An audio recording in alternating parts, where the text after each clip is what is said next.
Hello and welcome to Just One More Watch. Welcome today to yet another double unboxing, my favourite type of video. I get to peel the stickers off not one but two watches for our mutual entertainment. And these two are the first two from a batch of 4 watches that were sent to me last week by JomaShop. I started working with JomaShop towards the beginning of last year. I think it's a fantastic arrangement. It gives me access to a much broader range of watches. Stuff that I want to review and stuff that I think you want me to review as well. I say the same thing every time. JomaShop do not exert any editorial control over these videos whatsoever. All they do is ask that if you're interested in picking up these or anything else, that I direct you to their website, and you'll find links to both of these watches in the description of the video. JomaShop are a grey market retailer. What that means is the watch is the same, the packaging is the same. The only difference is they cover the warranty themselves. Even if you don't end up buying from them, you should really use them as a bit of a price guide because their prices are amongst the sharpest in the business. For example, this Citizen Blue Angels Eco Drive is $325 US on the blue perforated leather strap. The last time I did a JomaShop video, I asked you what you wanted me to review next. Lots and lots of you said Citizen, so I'm going to give this one away at some point later this year. The second watch I got in is the Tissot Gentleman Silicon 80-hour Powermatic. $550 US or a couple of dollars less. I have been itching to get my hands on one of these since these were released about 6 months or so ago now. I think this could be the new SARB 033, if you see what I mean. A reasonably priced watch from a great brand that really can go anywhere and do anything. Alright, enough waffle, let's flip the camera and peel some stickers. Alright, one Tissot, one Citizen. I'm going to start with the Citizen and I'm going to come back for the Tissot towards the end of the video. Now, believe it or not, this is only the third Citizen that I have looked at on the channel to date. Considering I've made 500 videos, the vast majority of them focused on the value end of the market, having only reviewed 3 Citizen watches, including this one, is a bit of a miss. I'm not quite sure why. It was a brand that I've never really had much of a personal connection with, never owned a Citizen as a kid, didn't have that kind of nostalgic element. The last time I made a video on Citizen, somebody left a comment and they said, Citizens are respected but not necessarily collected. Now, cue all the people who collect Citizen watches going rage in the comment section, please. Leave me a comment, let me know if you think I'm talking nonsense. I've always thought that they were the type of watch that you would recommend to someone but not necessarily buy for yourself, if that kind of makes sense. They just don't, whoop, there we are, this one kind of sprung to life there. They just don't necessarily have the pizzazz of some similar brands such as Seiko and so on. They're maybe a little bit everyman, maybe a little bit Citizen, dare I say it. But I thought this one was definitely worthy of my attention and yours. It is absolutely jammed full of kit, and I don't mind admitting I'm going to have to read the instructions if I want to do this watch justice. So proper made in Japan according to the hang tag. This is the AT8020-03L and has an RRP of $650. So the JomaShop price is exactly 50% of the RRP. Just the one sticker for us, I'm afraid, but it is the money shot. It's the big dial protecting sticker. There we go.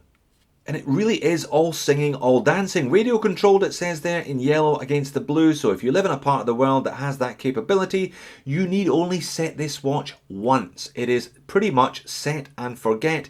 Eco Drive, it'll never need a battery. Perpetual calendar, you won't even have to adjust it every 4 years.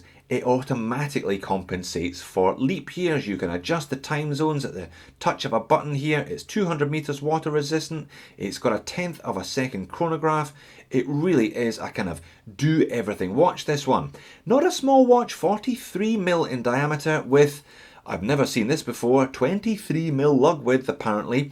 It is available on a bracelet for just under $400, but JomaShop were out of stock of that particular item when I ordered this one. Let's get it on wrist and see how it wears though. But before we do, let's have a look at that case back. That is gorgeous, and it has the do not open, service center repair only. I quite like seeing that on the back of a watch. A pleasant change from all the display case backs, with obviously the Blue Angels insignia there all over the middle of the case back. That's it on wrist. I've got a 7-inch wrist for your reference. I think it's a good size. It's not unwieldy, not unwearable though. And you don't really notice the 23 rather than the 22. It just means that you won't quite have the same selection of straps available to you if you do want to swap this one over.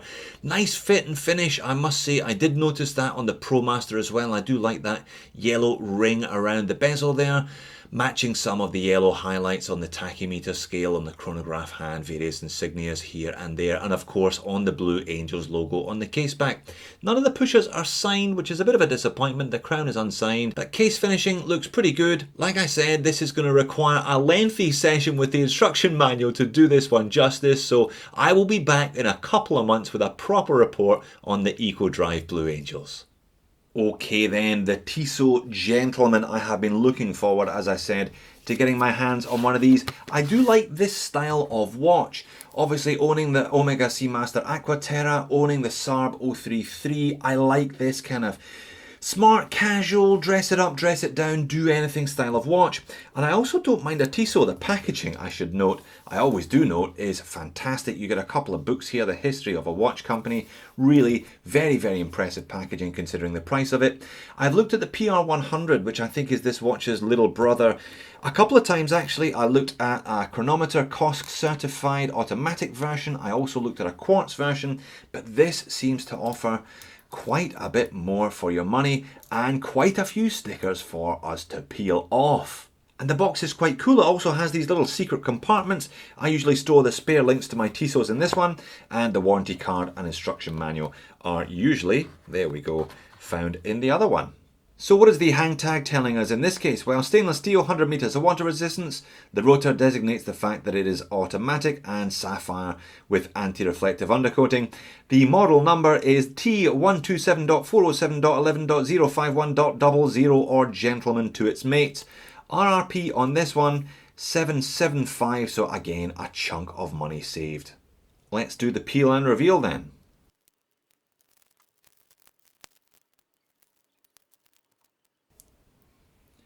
That is pretty. Look at the size of that bezel.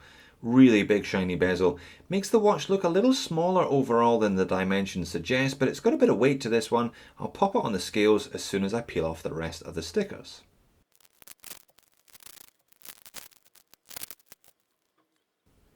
And we are done. Yeah, definitely quite a few shiny surfaces on this one, multifaceted indices there, and a nice, again, faceted sword handset. Certainly makes it look different, a little dressier than the more utilitarian PR100 and 200. As you can see, also polished mid-links heading towards the dressier rather than the sportier end of the spectrum here as well. Let me get this bracelet sized up and I'll put it on wrist. It was 166 grams, so it definitely has a bit of chunk to it. 166 grams unsized, butterfly clasp here, again suggesting dressiness rather than sportingness. Let me get a couple of links out and I'll come back in a second. Do you know what? This has definitely got a bit more chunk, a bit more heft about it than I thought it would have, looking at the pictures and looking at other review videos of it on YouTube and elsewhere. It's only 40mm diameter, 48.5 lug to lug. Now there is some debate as to whether they're 21 or 20. I can measure it at 20.5. I'll get a proper read on that for the full review, I promise you, obviously.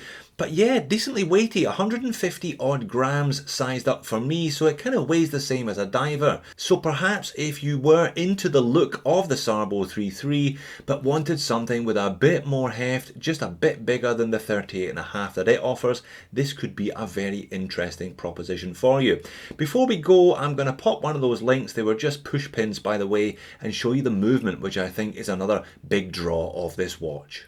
And there it is, a nicely decorated one in this Gentleman also. I've looked at a bunch of these Powermatic 80 movements so far in a bunch of different Swatch Group branded products.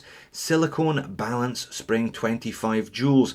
It is effectively a slowed down ETA 2824 with a silicone balance spring as it says there, and it's the Silesium 80 model derivation on this one too. And if you notice there under the macro, the little SI, I think that's a very nice nice touch there next to the balance wheel up the top of the movement. So they slow it down from 28,800 to 21,600 vibrations per hour, which is one of the reasons they're able to extend the power reserve all the way out to 80 hours. If this is going to be a Monday to Friday 9 to 5 watch for you, you take this watch off on a Friday at 5 o'clock, put on your G-Shock or whatever you wear for the weekends, put it back on a Monday, and it's still set to the right time. A distinct bonus. So that will do for today. I think these unboxing videos really are just a sticker peeling and initial impressions, but so far so good.